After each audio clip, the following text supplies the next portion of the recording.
नमस्कार प्रेक्षकांनो, आपल्या दोघांमध्ये हे तिसरं बाळ मला नको आहे म्हणून आता काव्या पार्थ बरोबर जोरदार भांडणार आहे. तर चला सविस्तर व्हिडिओला सुरुवात करूया. पार्थ आता विजय आणि रम्या बरोबर भांडून वरती त्याच्या रूम मध्ये आलेला असतो आणि बेडवरती बसून आता तो विचार करत असतो. त्याच्या पाठोपाठ लगेच काव्या सुद्धा येते आणि पार्थला असं शांत बसलेलं पाहून आता तिथला पाण्याचा ग्लास घेते आणि त्याच्या समोर येऊन त्याला पाण्याचा ग्लास देत असते. पार्थ मात्र नको म्हणून आता तो दुसरीकडे बघत असतो, पण काव्या जोरात त्याला ओरडते आणि म्हणते की प्लीज पार्थ पाणी प्या. मग आता पार्थ तिच्याकडे बघतो आणि पाण्याचा ग्लास घेऊन पटकन एका दमामध्ये तो पाणी पिऊन टाकतो. मग आता काव्या त्याच्या शेजारी बसते. तर पार्थ आता काव्याकडे पाहून म्हणत असतो की काव्या, रम्याने तुम्हाला अजून काही खाऊ घातलेलं नाहीये ना? तर काव्या आता पार्थकडे रागानेच बघत असते. तर पार्थ म्हणत असतो की असं का बघताय तुम्ही माझ्याकडे? ते चुकून मगाशी माझा आवाज चढला आणि तो पुढे काही बोलणारच. तर काव्या म्हणते की तुमचं कधीही न बघितलेलं रूप दिसलंय मला. खरे पार्थ, माणूस चिडल्यावरतीच त्याचं आपल्याला खरं रूप दिसतं, बरोबर ना?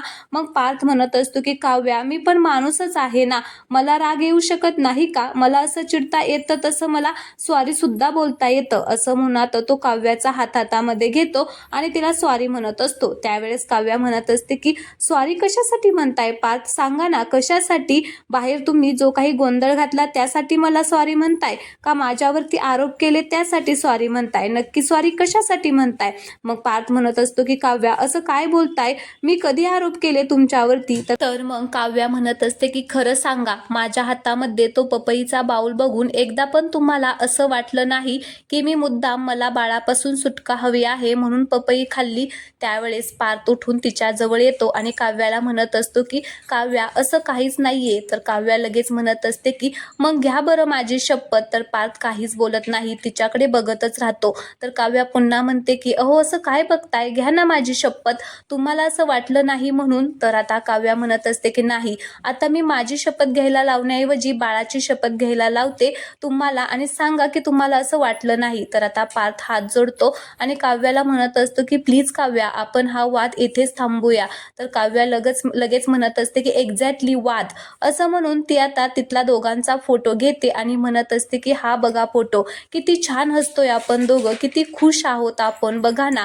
म्हणून आता ती पार्थला आरशाकडे ओढवते आणि म्हणत असते की बघा आता आपण कसं झालोय, आपले चेहरे कसे झालेत, आपण जसे पहिल्या लग्नाच्या फोटोमध्ये होतो ना तसे आपले चेहरे एकदम झालेले आहेत, उदास, भकास, निराश. मग पार्थ म्हणत असतो की काव्या, आपण दोघे मिळून हा वाद, हे प्रश्न मिटवू शकतो ना? तर काव्या म्हणत असते की दोघं? अरे वा, चला, हे ऐकून मला बरं वाटलं की तुमच्या डोक्यात कुठेतरी आपण दोघे आहोत अजूनही. मला बरं वाटलं हे ऐकून. तर काव्या पार्थचा हात हातात घेत म्हणत असते की काय, आता ना आपण तिघं झालोय ना म्हणून. बघा पार्थ, मला राहून राहून असं वाटतंय की हे होणारं बाळच आपल्यातल्या वादाचं कारण आहे. तर पार्थ म्हणत असतो की अहो, हे काय बोलताय तुम्ही?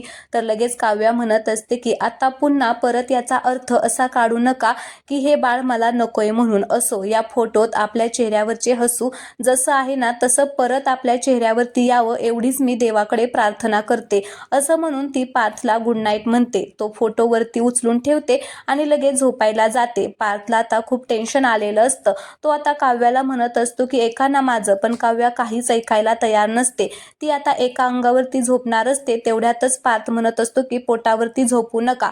मग काव्या त्याच्याकडे पुन्हा रागाने बघते आणि ती झोपून जाते. तेवढ्यातच पार्थचा फोन वाजतो. तो आता फोन बघतो तर 11:11 झालेले असतात. मग तो म्हणत असतो की युनिव्हर्स, मस्करीत बोलून गेलो होतो की नात्यात ड्रामा हवा नको होता. मी माझं काव्यार्थ असं नाही बघू शकत. लवकर आमच्या नात्यातला हा दुरावा संपू दे आणि आमचं सगळं पहिल्यासारखं चालू दे. असं म्हणून तो खूपच दुःखी झालेला असतो. तर चला प्रेक्षकांनो, तुम्हाला काव्याचं हे वागणं पटतंय का ते कमेंट बॉक्समध्ये नक्की सांगा आणि व्हिडिओ आवडला असेल तर चॅनलला सबस्क्राईब करा, व्हिडिओला लाईक करा. धन्यवाद.